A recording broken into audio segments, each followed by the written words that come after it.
저희는 이번 주 큐티 말씀인 민수기 1장 1절로 19절 말씀을 가지고 오늘 본문의 말씀을 나누도록 하겠습니다. 오늘 본문의 말씀을 보면 먼저 구조를 보면 이렇게 구성이 되어 있습니다.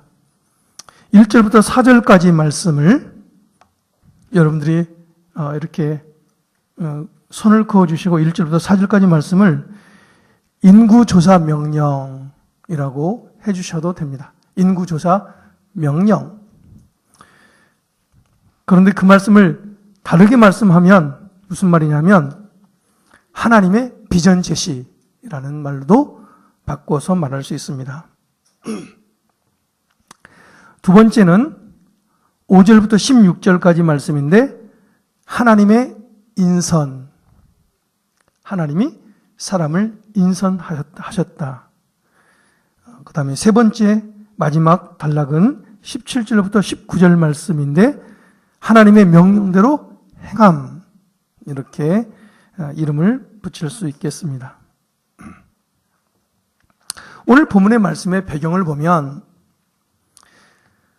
1절에 이집트에서 나온 후 2년째 되는 해 둘째 달 1일에 이렇게 표현하고 있죠. 이 말은 다르게 말하면 이런 거죠.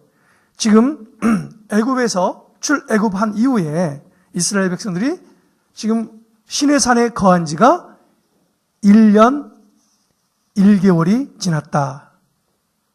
애굽을 떠나서 출애굽한 지 시간이 1년 1개월이 지났고 두 번째 달 되는 첫째 날 이런 뜻이죠.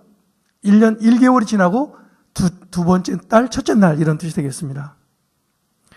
그런데 그 1년 동안 애굽을 떠나서 시내산까지 오는 데는 2달이 걸렸습니다. 2달이 지나고 그 다음에 한 10달 동안 하나님이 이스라엘 백성들에게 무엇을 명령하시냐면 성막, 회막을 짓도록 구체적으로 그림을 그려주십니다. 그래서 이스라엘 백성들은 회막을 짓게 되죠. 자기들이 가져온 여러 가지 금, 은, 각종 각색의 실 모양들을 다 자원해서 내게 하시고 그를 가지고 하나님이 명령한 성막을 짓게 하셨습니다. 1년 만에 성막이 완성된 거예요. 그리고 그 뒤에 한 달 동안 지금 1년 1개월이니까 그 뒤에 한 달 동안 하나님이 구체적으로 레위기에 나와 있는 오늘 본문의 민수기 1장 1절부터 10장 10절까지 기록되어 있는 내용 중에 이스라엘 백성들이 어떻게 하나님을 섬겨야 되는지에 대한 여러 가지 율례들이 레위기에 기록되어 있습니다. 자, 이스라엘 백성들은 애굽에서 떠나와서 1년 1개월이 지나는 가운데 하나님이 명령한 성막을 지었고 또 어떻게 성막에서 하나님을 섬겨야 될 것인가에 대한 구체적인 율례를 듣게 되었다는 거죠. 그런 가운데 있는 그들에게 하나님이 말씀하신다는 거예요. 1절에 보면 여호와께서 시내 광야 회막에서 모세에게 말씀하셨다라고 이야기하고 있습니다. 여기 나오는 광야는 몰다 이런 뜻이 원래 있어요. 몰다. 어디로 모느냐? 어떤 방목지로 몰다. 짐승들을 몰다. 그래서 인적이 끊긴 사막 아니면 생명체가 살기 어려운 황무지 이런 뜻이 광야라는 말 속에 있는 것이죠. 그런데 1절에 보니까 그 광야의 회막에서 하나님이 모세에게 말씀하셨다. 회막은 어떤 곳입니까? 회막은 성막이라고도 하고 장막이라고도 하는 곳인데 만남과 교제의 장소. 그래서 회막이라는 것은 하나님께서 거룩하신 하나님께서 하나님의 백성들을 친히 만나시고 그들과 교제하시는 처소로 만들어진 곳이 회막이다라는 것입니다. 그러니까 광야 회막이라는 말은 아무도 인적이 없는, 어떻게 보면 황폐된 지역에 하나님이 하나님의 백성들을 만나기 위해서 만들어 놓은 처소, 그게 광야 회막이에요. 그런데 하나님이 그곳에서 이스라엘 백성들에게 명령하고 계신 게 있다. 저희는 출애굽한 이스라엘 백성들이 메마르고 죽음이 상존하는 광야를 무사히 통과해서 약속의 땅에 들어갈 수 있었던 것을 보게 됩니다. 왜 그랬을까요? 왜냐하면 비록 황폐하고 생명이 살 수 없는 그러한 척박하고 메마른 광야이지만 하나님을 만날 수 있었기 때문에 회막 중심으로 살아가던 이스라엘 백성들은 어떠한 척박한 환경에서도 생존하고 번영할 수 있었다라는 거죠. 그래서 이 회막은 너무 중요한 곳입니다. 여러분, 우리의 삶 속에 때로는 내 환경이 척박하고 메마르고 정말 죽을 것 같은 환경일지라도 그곳에 하나님이 나와 함께 만남의 시간을 갖고 있다면 그 사람은 망하지 않습니다. 죽지 않습니다. 반드시 하나님이 그를 지키시고 인도하실 것입니다. 자, 그런데 거기서 하나님이 명령하시죠. 이게 바로 2절, 3절 말씀입니다. 2절, 3절 말씀을 같이 한번 우리 읽어보도록 하겠습니다. 시작. 이스라엘은 온 회중의 수를 그 가문과 가족에 따라 각 남자의 머리숫대로 그 명수를 세어라.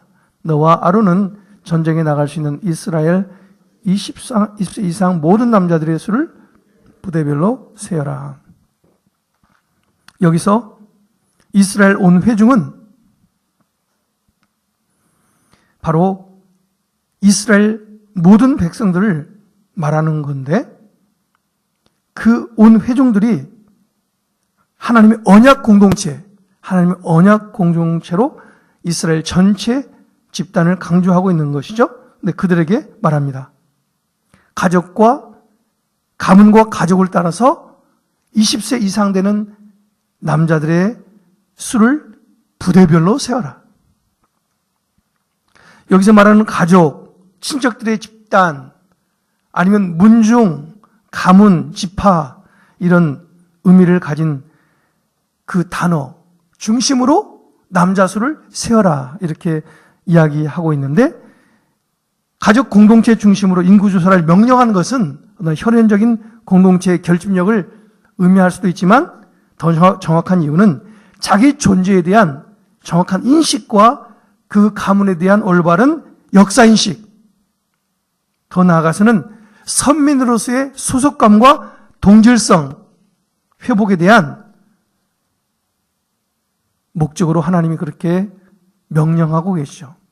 이스라엘 백성들은 독립된 개별적인 존재로서 보다는 집단적인 존재로서 자신에게 더 큰 의미를 두었습니다. 개인주의적인 사람이 아니라 전체 집단 속에 나를 보게 되는 이 혈연, 가문, 지파 중심의 나는 누구냐? 우리 가문의 역사적인 배경은 뭐냐?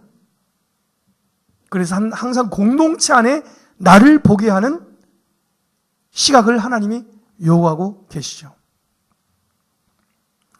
광야 군대로 하나님이 이스라엘 백성들을 지금 만들어가는 과정 속에 있는데 가나안 군사로 부름받은 이스라엘 백성들에게 있어서 가장 중요한 것은 아무나 그 이스라엘 군사가 될 수 있는 게 아니라 이스라엘 사람이어야만 된다는 거예요.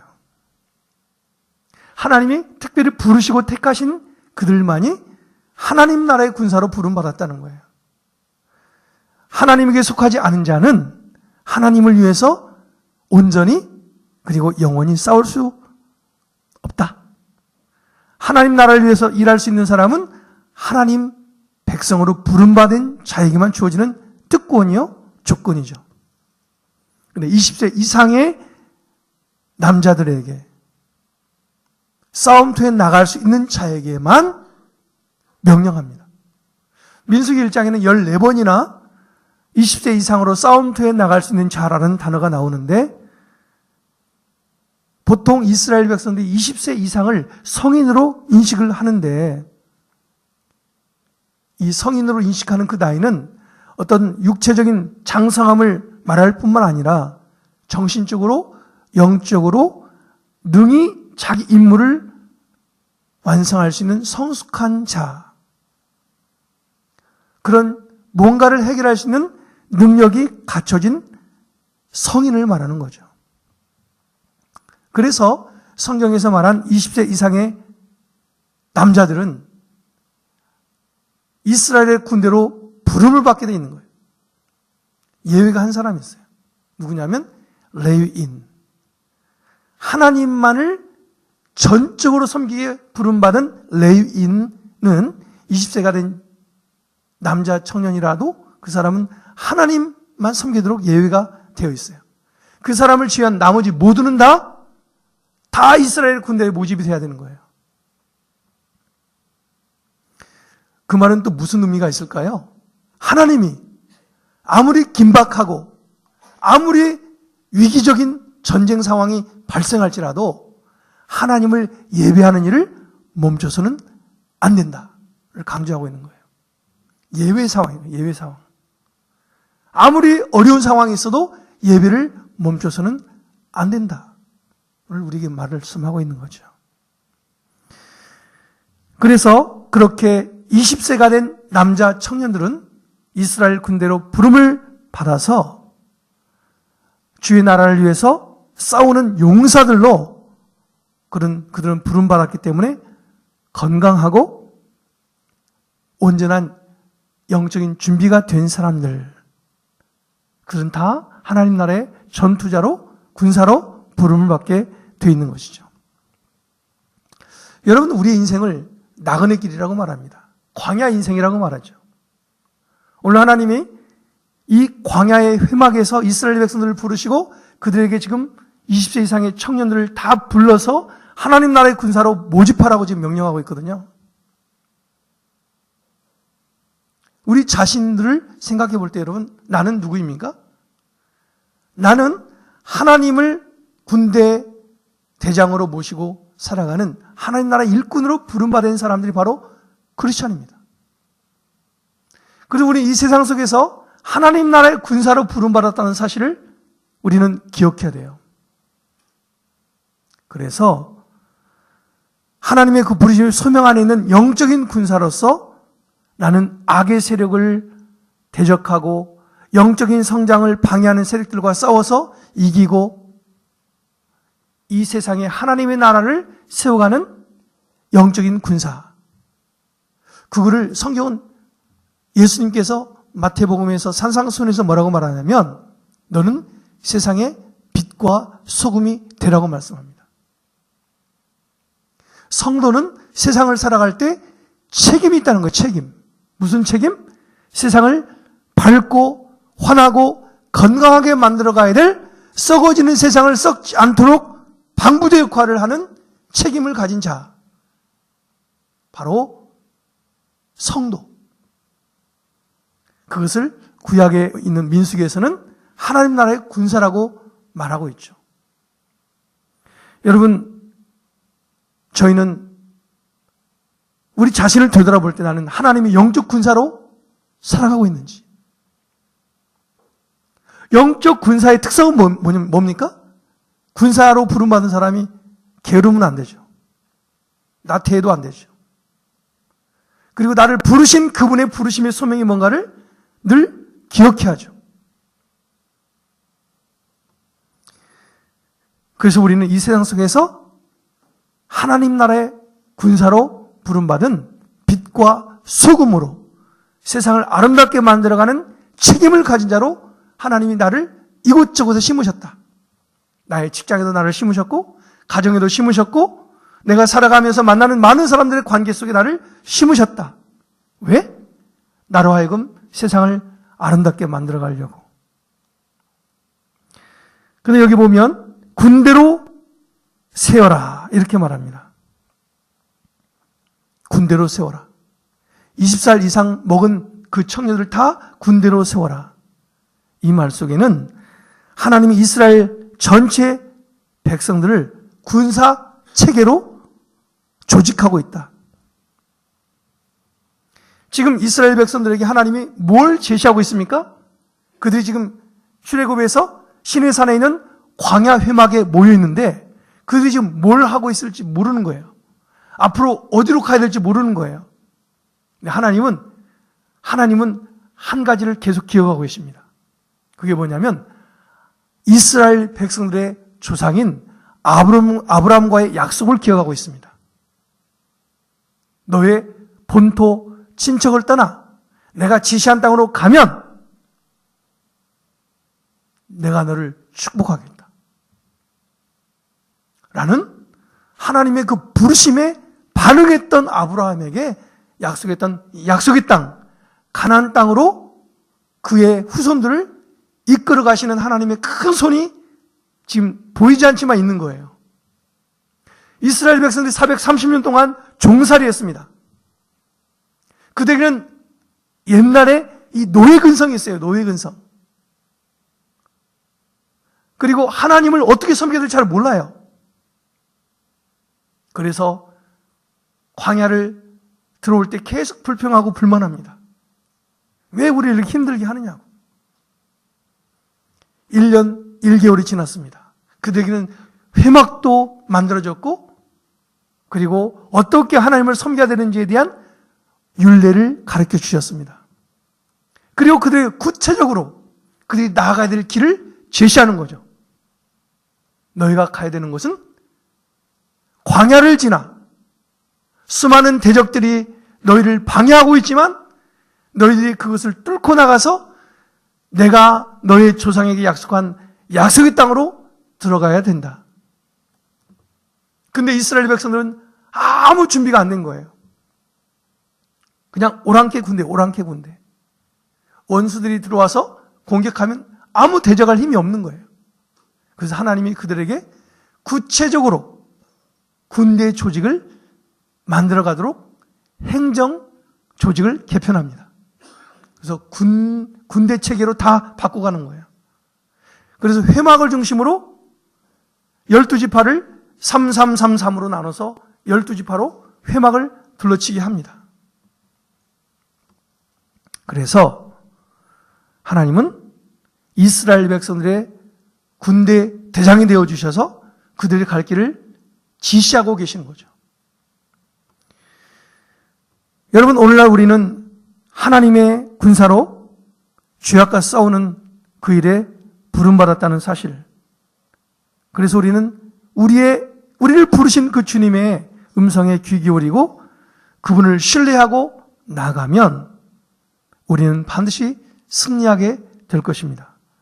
여러분, 성경에 보면 히브리서 11장 1절에서 5절에 보면 이런 말씀이 있습니다. 우리 같이 한번 말씀을 읽어봤으면 좋겠습니다. 히브리서 12장 1절로 5절 말씀입니다. 같이 읽겠습니다. 시작. 이러므로 우리에게 구름같이 둘러싼 허다한 증인들이 있으니 모든 무거운 것과 얽매이기 쉬운 죄를 벗어버리고 인내로서 우리 앞에 당한 경주를 경주하며 믿음의 주요 또 온전케 하시는 이인 예수를 바라보자. 저는 그 앞에 있는 즐거움을 위하여 십자가를 참으사 부끄러움을 개의치 아니하시더니 하나님 보좌 우편에 앉으셨느니라. 너희가 피곤하여 낙심치 않기 위하여 죄인들이 이같이 자기에게 거역한 일을 참으신 자를 생각하라.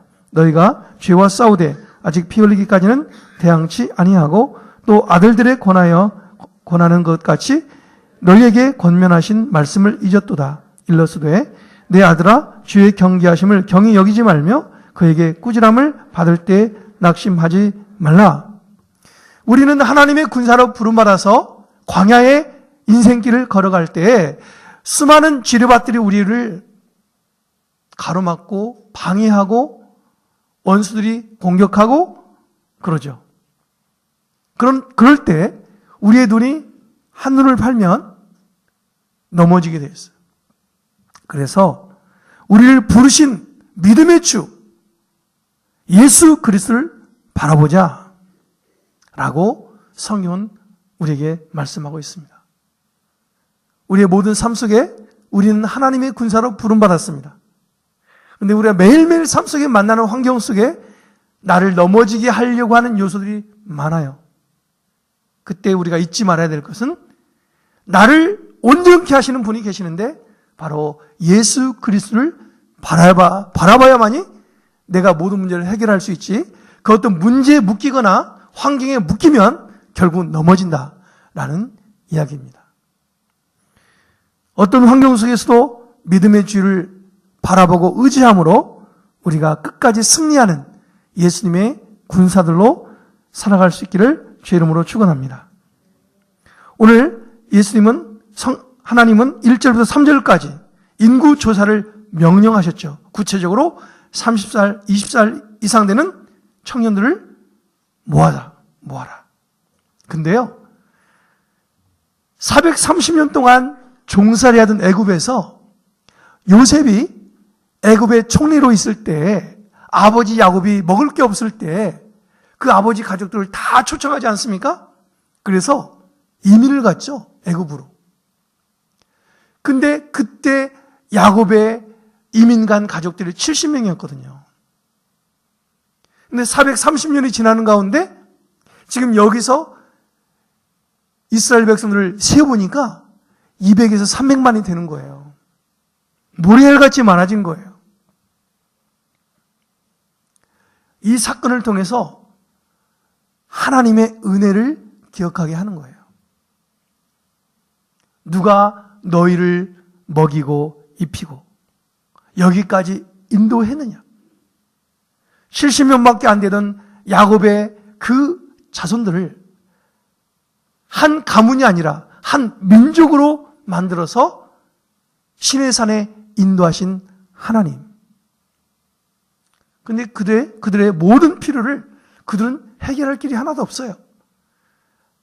200에서 300만 명이 하루에 먹어야 될 양식이 얼마나 많고 마셔야 될 물이 얼마나 많고 그들이 할 수 있는 게 하나도 없어요. 거기는 먹거리가 하나도 없거든요. 우리 대한민국은 너무 감사한 나라예요. 우리 대한민국은 먹거리가 풍성하고요. 맛집이 어느 나라 못지않게 많고요. 맛있다고 하면 그냥 차를 타고 안 가는 데 없잖아요. 이렇게 좋은 나라가 많지 않습니다. 찾아보세요. 이런 나라가 어디 있나? 제가 지난번에 얼핏 한번 말씀드렸는데 안경 하나 맞추는데요.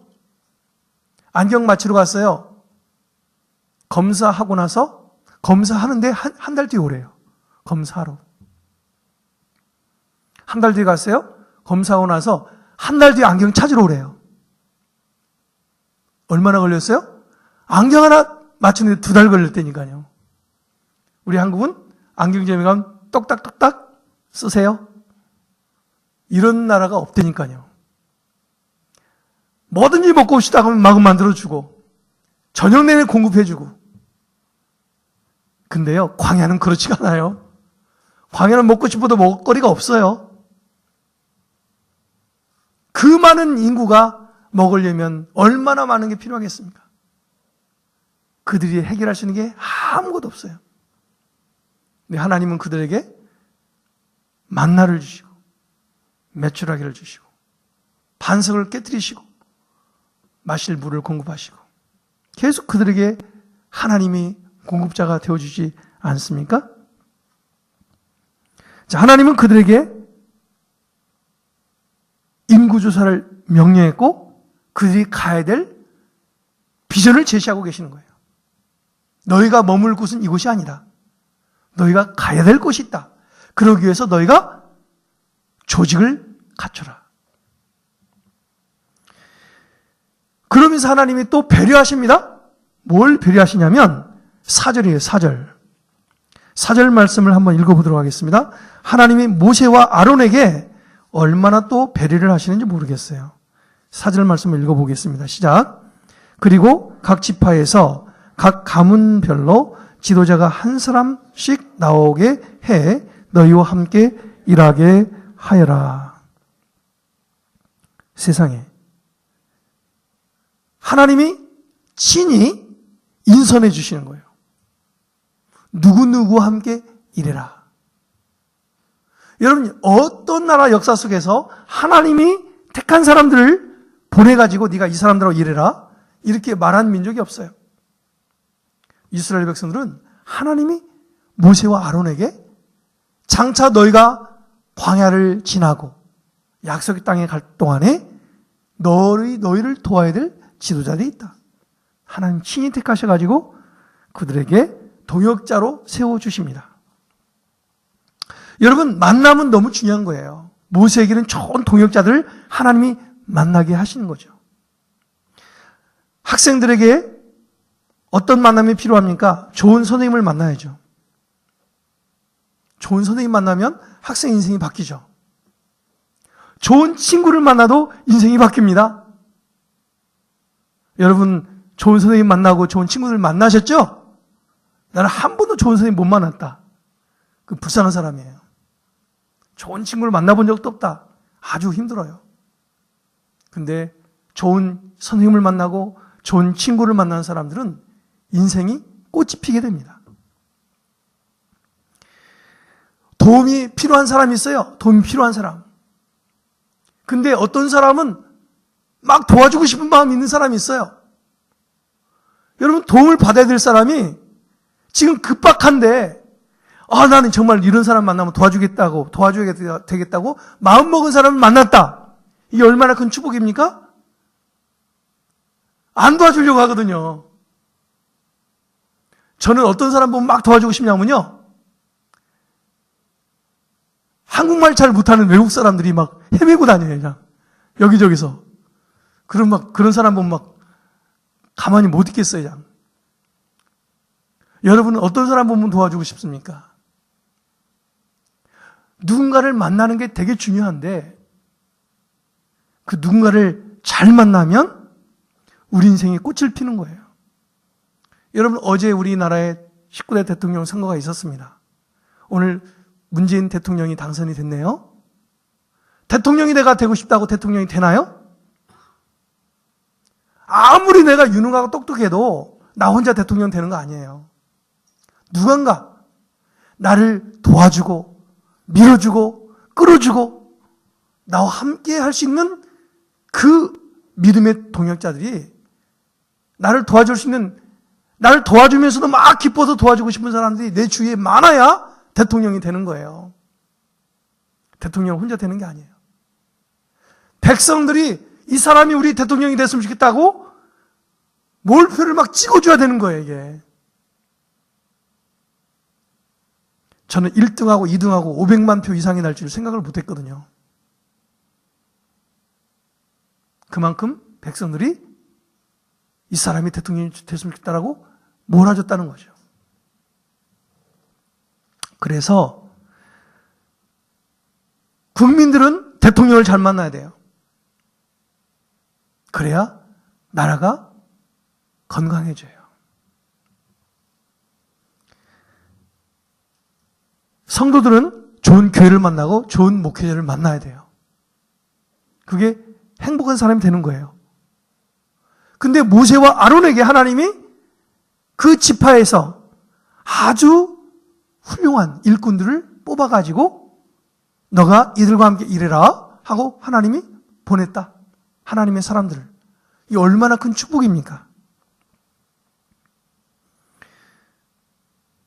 여러분, 사람이 대통령을 뽑았잖아요. 사람이 불완전해요.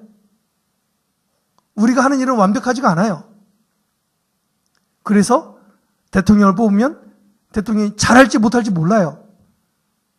잘하면 정말 감사하죠. 근데 많은 나라가 다 어려운 위기를 당하는 이유는 뽑아놨더니 대통령이 잘 못하는 거예요. 나라가 그냥 망가져 버리는 거죠. 그래서 이번 대통령 선거를 통해서 우리 대한민국 사람들은 문재인 대통령이 됐으니까 막 좋아하는 사람 있잖아요.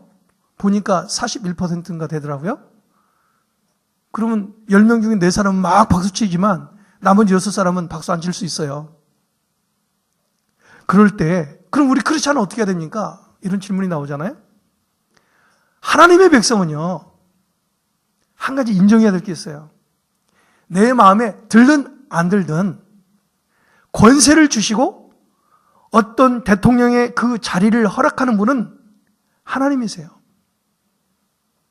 내가 지지하지 않았어도 그분이 대통령이 됐으면 우리는 그분을 위해서 기도해야 될 책임이 있습니다. 성경은 뭐라고 말하는지 한번 보실래요? 디모데전서 2장 1절 2절에 보면 이런 말씀이 있습니다. 같이 한번 읽어볼까요? 디모데전서 2장 1절 2절입니다. 시작. 그러므로 내가 첫째로 권하노니 모든 사람을 위하여 간구와 기도와 도구와 감사를 하되 임금들과 높은 지위에 있는 모든 사람을 위하여 하라. 이는 우리가 모든 경건과 단장한 중에 고요하고 평안한 생활을 하려 함이라.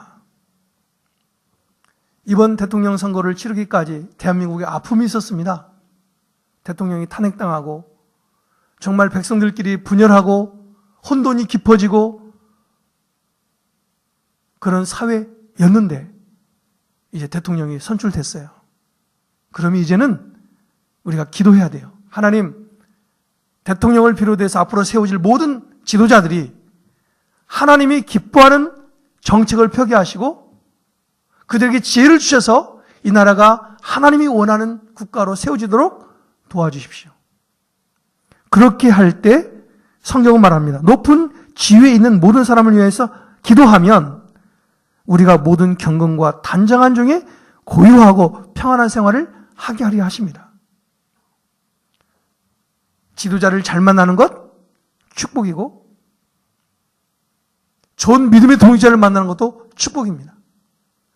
하나님은 모세와 아론에게 하나님이 친히 택한 하나님의 일꾼들을 동역자로 세워주십니다. 사람이 뽑은 이 사람은요, 잘못할 수도 있어요. 내 마음에 안 들 수도 있어요. 네, 하나님이 택한 일꾼은 제가 볼 때는 문제가 없을 것 같아요. 하나님이 어련히 알아서 가장 귀한 사람들로 세워주지 않겠습니까? 도대체 하나님의 인선에 부름받은 사람들은 어떤 사람일까? 16절에 보면 16절 말씀에 자, 이런 사람이었어요. 한번 읽어보겠습니다. 시작. 이들은 회종 가운데서 부름을 받은 사람들로서 자기 조상 때부터 내려오던 지파의 지도자였으며 이스라엘 각 부대의 우두머리였습니다. 여기 나오는 조상 때부터 부름받은 사람들, 지파의 지도자였습니다. 여기 나오는 지도자들은요, 군림하는 존재가 아니라 하나님과 하나님의 백성들을 위해서 봉사하고 섬기는 섬김의 리더십이었어요. 우리 교회 안에 장로님이나 집사님이나 권사님이나 회중 가운데 부름받은 일꾼들은 같은 맥락입니다. 교회 직분자들은 회중에서 부름받은 자의 의식을 가지고 하나님이 섬기게 하시는 거죠.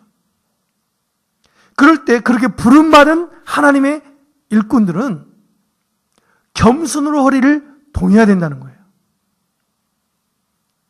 그게 자랑할 거리가 아니라 하나님과 성도들을 겸손히 섬기라고 세워주신 자리. 그게 오늘날 한국 교회를 섬기고 하나님의 교회를 섬기는 부름받은 자들의 태도예요. 그래서 성경은 구체적으로 말합니다. 베드로전서 5장 5절에 이렇게 말씀하고 있습니다. 같이 한번 읽어보겠습니다. 젊은 자들아 이와 같이 장로들에게 순복하고 다 서로 겸손으로 허리를 동이라. 하나님이 교만한 자를 대적하시되 겸손한 자들에게는 은혜를 주시느니라. 하나님이 원하시는 것은 하나님의 일꾼으로 부름받은 사람들은 겸손으로 허리를 동여서 하나님과 성도를 섬겨라. 이게 성경의 권면의 말씀이고요. 디모데전서 3장 8절에서 10절 말씀도 한번 읽어보겠습니다. 시작. 이와 같이 집사들도 단정하고 일구원 이혼을 하지 아니하고 술에 임박이지 아니하고 더러운 일을 탐하지 아니하고 깨끗한 양심에 믿음의 비밀을 가진 자라야 할지니 이에 이 사람들을 먼저 시험하여 보고 그 후에 책망할 것이 없으면 집사의 직분을 하게 할 것이요.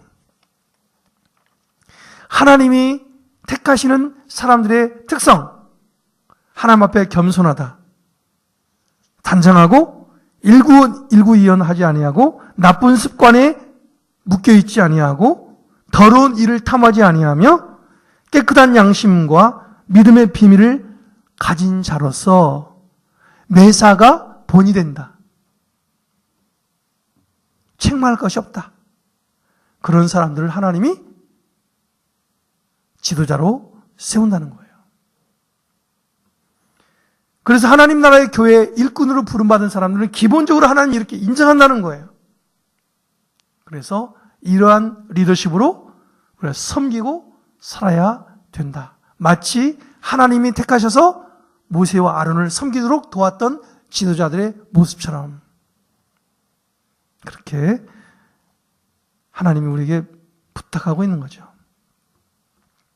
그래서 하나님께 부름받은 사람들은 자기를 주장하거나 자기 마음대로 하거나 그런 게 아니라 겸손히 주님을 바라보고 주님이 기뻐하시는 섬김이 뭔가를 늘 생각하는 사람들. 그래서 하나님을 기쁨으로 섬기고 이웃을 섬기면서 하나님을 감동케 하는 예배자들. 그런 사람들 하나님이 기뻐하신다는 거죠. 자, 오늘 말씀해 보면, 자, 하나님이 1절에 보니까 이스라엘 백성들에게 시내 광야 회막에서 모세에게 말씀하셨다. 이렇게 말씀했어요. 근데 말씀한 내용이 2절, 3절, 4절이에요. 그리고 구체적으로 누구를 세웠다. 말씀하세요. 근데 17절에서 19절의 말씀해 보니까 19절의 마지막에 이렇게 표현되어 있습니다. 여호와께서 명령하신 대로 모세가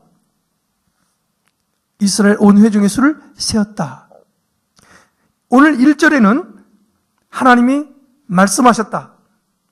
근데 마지막 19절에는 말씀하신 대로 행하셨다. 이렇게 기록되어 있습니다. 그리고 중간에 있는 모든 것은 어떻게 말씀하셨다. 마지막 절은 말씀하신 대로 모세가 행했다. 그렇게 이야기하고 있는 것을 보게 됩니다. 자, 17절에 이런 말씀이 있습니다. 모세와 아론은 지명을 받은 이 사람들을 데리고 둘째 달 1일에, 둘째 달 1일이라는 말이 나와요. 1절에도 둘째 달 1일에라는 말이 나와요. 그러면 그게 1년 뒤의 일이에요? 그날이에요? 그날이죠. 세상에 200~300만이 되는 그 이스라엘 백성들 중에 60만의 젊은 청년들, 60만 3,550명인가 그래요. 60만 3,550명. 20살 이상의 젊은 청년들이. 근데 약 200에서 300만 되는 그 백성들 중에 60만이라는 그 60만 3,550명을 다 자기 이름을 불러가면서 나는 어느 집안에 누구 우리 아버지는 누구? 나는 누구? 가문을 다 되어가면서 자기가 누군지를 다 그렇게 기록하게 했다 라고 말하는데 그렇게 많은 사람들이 그날 다 등록을 마쳤다. 쉬운 일이 어려운 일이에요? 아주 어려운 일이에요. 아주 어려운 일이에요. 그런데 그렇게 했다는 거죠. 가문별로 자기 출신의 근원을 보고했다. 히브리 사람들의 특성은요, 지위가 높냐 낮냐, 지금 내가 높으냐 낮냐 이런 게 중요한 게 아니에요. 그 사람들의 중요한 것은 자기의 출생의 근원을 아는 거예요. 그래서 성경에 나오는 족보 이야기 있잖아요. 족보 이야기를 통해서 어떤 이름들을 배열하는 그런 차원이 아니라 그 족보 이야기는 이스라엘 선민들의 기나긴 역사를 요약하고 그리고 하나님과의 관계 속에서 어떤 은혜, 하나님이 뭘 어떤 약속을 하셨고 어떻게 어떤 일을 성취해 가셨는지에 대한 역사 이야기입니다.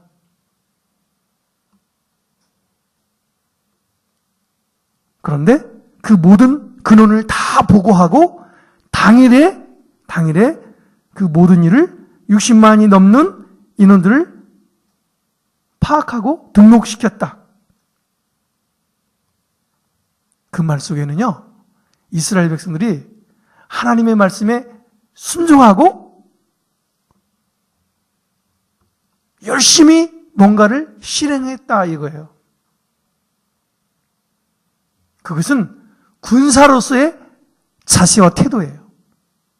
여러분, 군사는요, 어떤 태도를 가져야 될까요? 군사. 오늘 말씀에 하나님이 이스라엘 백성들을 군체계로 지금 바꿔가고 계시는 거예요.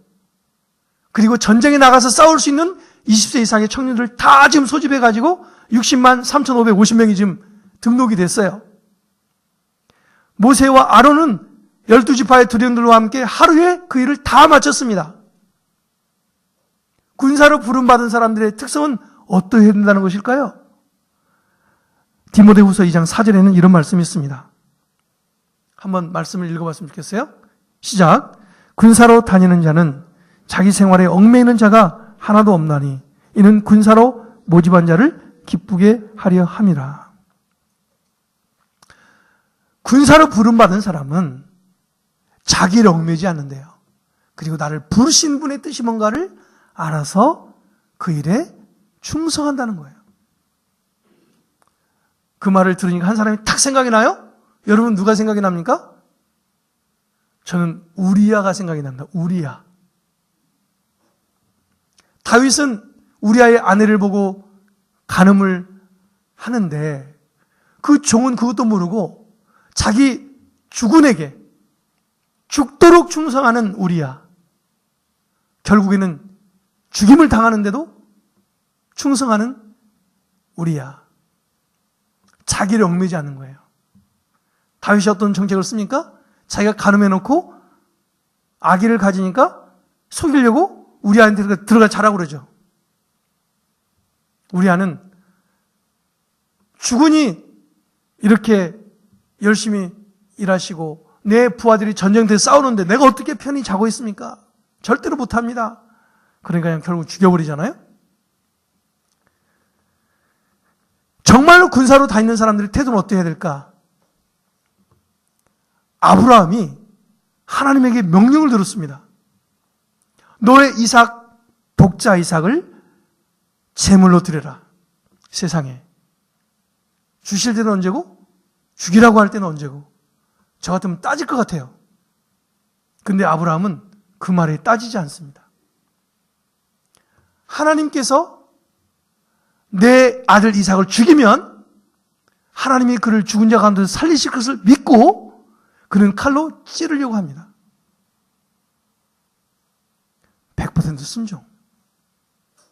이게 군사의 태도입니다. 여러분, 신명기에 보면 하나님의 백성들이 하나님의 복을 받는 비결들이 나와 있습니다. 한번 볼까요? 신명기 30장 15절에서 20절인데요. 자, 한번 이 말씀을 잘 읽어봤으면 좋겠어요. 같이 읽겠습니다. 시작. 보라, 내가 오늘날 생명과 복과 사망과 화를 너희 앞에 두었나니 곧 내가 오늘날 너를 명하여 너희 하나님 여호와를 사랑하고 그 모든 길로 행하며 그 명령과 규례와 법도를 지키라 하는 것이라. 그리하면 네가 생존하며 번성할 것이요 또 너희 하나님 여호와께서 네가 가서 얻을 땅에서 너에게 복을 주실 것임이니라. 그러나 네가 만일 마음을 돌이켜 듣지 아니하고 욕을 받아서 다른 신들에게 절하고 그를 섬기면 내가 오늘날 너희에게 선언하노니 너희가 반드시 망할 것이라. 너희가 요단을 건너가서 얻을 땅에서 너희의 날이 장구치 못할 것이라. 내가 오늘날 천지를 불러서 너희에게 증거를 삼노라.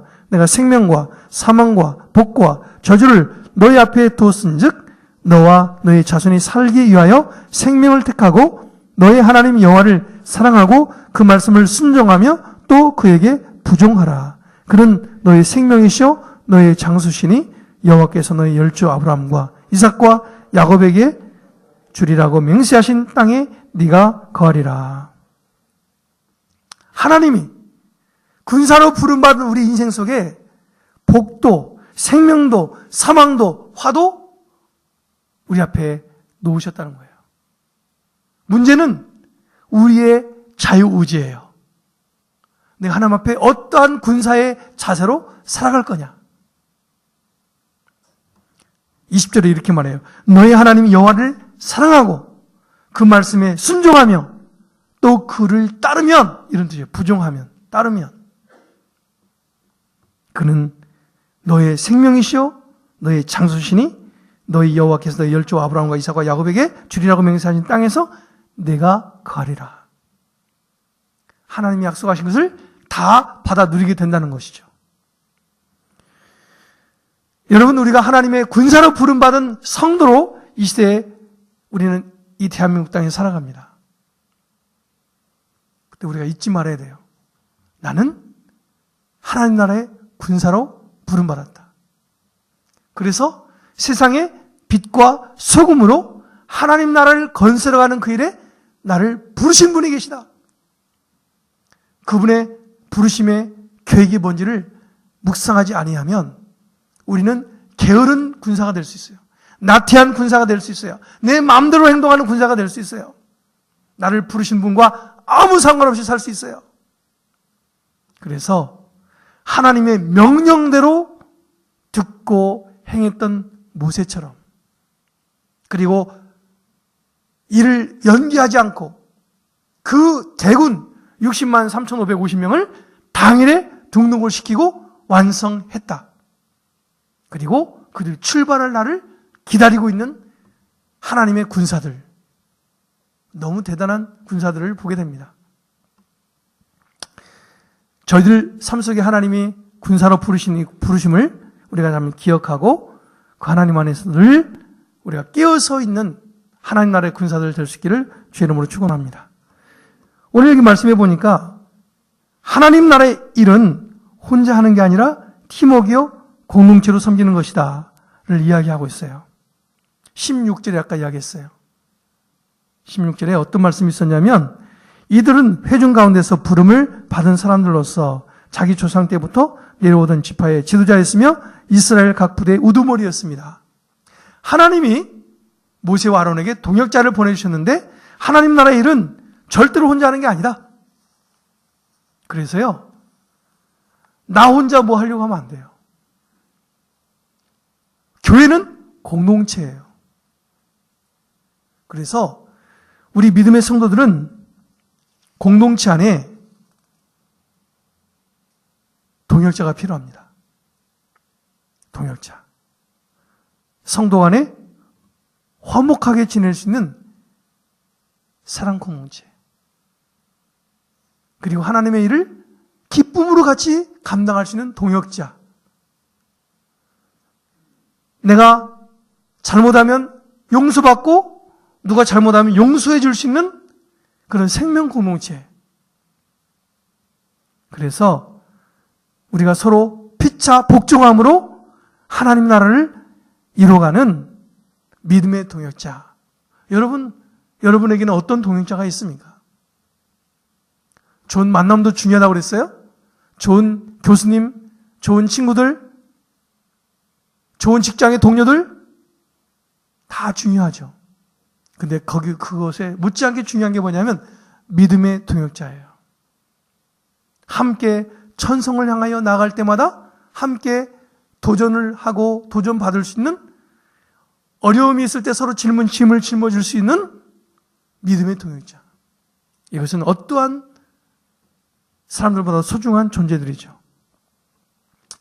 그래서 내 곁에 있는 동역자들을 소중히 여기실 수 있기를 바랍니다.